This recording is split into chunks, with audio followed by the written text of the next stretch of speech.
Microsoft ওয়ার্ডকে নিয়ে আমরা কিভাবে একটা পেন্ট তৈরি করব সেটা আজকে দেখবো। মাইক্রোসফট ওয়ার্ডে চলে যাব, যাওয়ার পর আমরা ইনসার্টে যাব।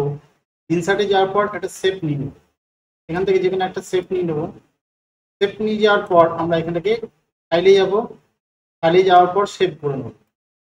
সেভ করার পর আমরা সেভটা করবো দেখুন ডেস্কটপ। আমরা ডেস্কটপটাকে সিলেক্ট করে নেবো, এখানে নাম দিয়ে দেবো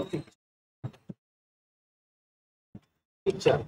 নিয়ে এই নিচেটাই সেভ এ টাইপে এটা ক্লিক করবো। ক্লিক করার পর দেখুন এখানে ওয়ার্ড 97/2003 টেম্পলেটে ক্লিক করে সেভে ক্লিক করবো। এটা ডেস্কটপে আমরা নিয়ে নেবো। এছাড়া এই ফরম্যাটে সেভ করবো। সেভটা হচ্ছে ওয়ার্ড 97/2003, এখানে ক্লিক করলেই এই অপশনটা পাবো। 2003-এ এটাকে সেভ করে নেবো। সেভ করে নেওয়ার পর কন্টিনিউ ক্লিক করবো। কন্টিনিউ ক্লিক করার পর এটাকে ক্লোজ করবো। ক্লোজ করে দেওয়ার পর দেখুন আমাদের এখানে পিকচার নামে এই ফোল্ডারটা চলে এসেছে। ডাবল ক্লিক করবো, আমাদের সেই যেটা সেভটা সেভ করেছিলাম সেটা এখানে ওপেন হয়ে গেল। এটা সিলেক্ট করার পর আমরা ফরম্যাটে ক্লিক করব। ফরম্যাটে ক্লিক করার পর সেভ ফিলে যাব। সেভ ফিলে যাওয়ার পর আমরা এখানে ব্রাইটনেসে চলে যাব, মোর ব্রাইটনেস ক্লিক করব। এখানে প্রিসেট বলে একটা অপশন আছে, ক্লিক করব। ক্লিক করার পর এখানটাতে ক্লিক করব, এখানে চলে আসবো ফায়ার বলে একটা অপশন আছে, ফায়ার।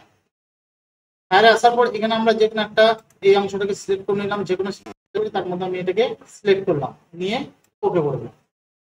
ওকে করার পর এটাকে আমি ফোন থেকে কপি করে নিলাম, বা রাইট ক্লিক করেও কপি করতে পারি। এই যে কপি অপশন আছে, মেক দিয়ে কপি করে নিলাম। কপি করার পর এটাকে মিনিমাইজ করব। মিনিমাইজ করার পর আমরা চলে যাব কোথায়, পেন্টে। এখানে একটা বিষয় বলে রাখা ভালো, যে এই যে কাজটা করলাম এটা 2007 অফিস 2007-এ ডাইরেক্ট হয়। এটা অফিস ওয়ার্ড 2013-তে বলে এটাকে আমাকে এইভাবে হায়ার অপশনটা আনতে হলো। এরপরে এখানে এসে কন্ট্রোল ভি করে দেবো। কন্ট্রোল ভি অর্থাৎ পেস্ট করে দেবো, অর্থাৎ যেটা আমি কপি করেছিলাম যে পিকচারটা, যে শেপটা, সেই শেপটা এখানে চলে আসবে। এই যে চলে এসেছে। এরপরে এই যে অংশটাকে ধরে আমরা নিচে পর্যন্ত টেনে দেবো। তাহলে কি হলো, আমাদের এই পুরো পেজটা রেডি হয়ে গেল। এরপরে আমরা যাব সার্কেলে, যে এখানটাতে ক্লিক করে নেবো, ভালো ভালো যাওয়ার পর ফ্লে ক্লিক করবো। ক্লিক করার পর কালারে ক্লিক করবো। এবার এটাতে ক্লিক করে ইয়েলোতে ক্লিক করবো, আবার এটাতেও ক্লিক করে ইয়েলোতে ক্লিক করবো। তারপর আমরা এখানটাতে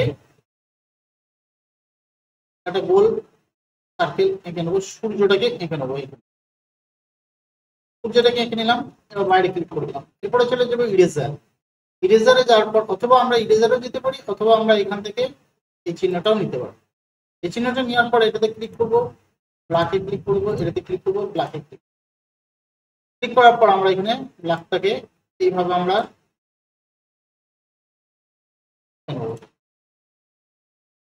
এভাবে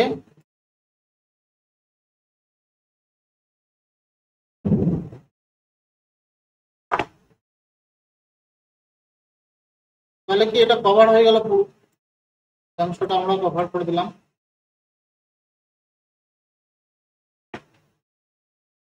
এভাবে এঁকে নিলাম।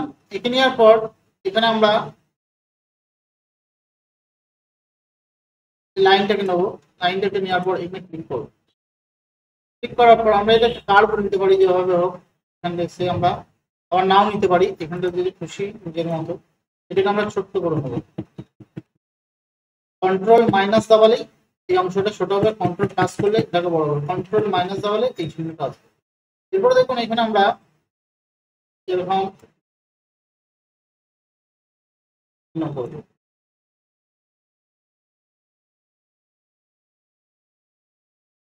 এইভাবে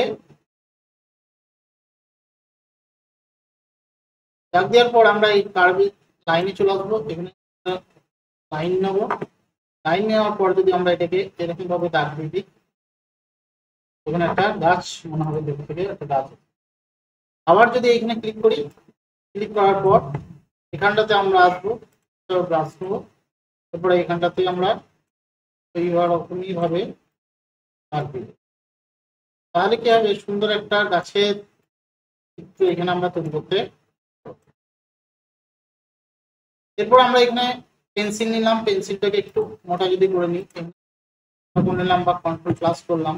তো এখানে আমরা একটা ছোট পাখি এঁকে দিলাম, এইভাবে পাখি এঁকে দিলাম, যে পাখি উড়ে যাচ্ছে। দেখুন একটা সুন্দর পিকচার আমাদের সামনে তৈরি হয়ে গেল। সূর্য ঠিক ডোবার সময়, আকাশটা লাল হয়ে রয়েছে, গাছ কিছু দেখা যাচ্ছে, দুটো গাছ এবং পাখি উড়ে যাচ্ছে। এবার ফাইলে যে আমরা সেভে যে পিকচারটাতে সেভ করে নিতে পারবো। ডেস্কটপে গেলাম, ডেস্কটপে যে কোনো নাম দিয়ে দিলাম, ধরুন আমি 96 নাম দিয়ে দিলাম এবং সেভ করব। এটা হয়ে গেল আমাদের পেন্টের একটা সুন্দর। যদি ভিডিওটা ভালো লাগে অবশ্যই লাইক করবেন, কমেন্ট করবেন, শেয়ার করবেন। চ্যানেল নতুন হলে চ্যানেলটি সাবস্ক্রাইব করবেন। ভিডিওটা দেখার জন্য আপনাকে অনেক অনেক ধন্যবাদ।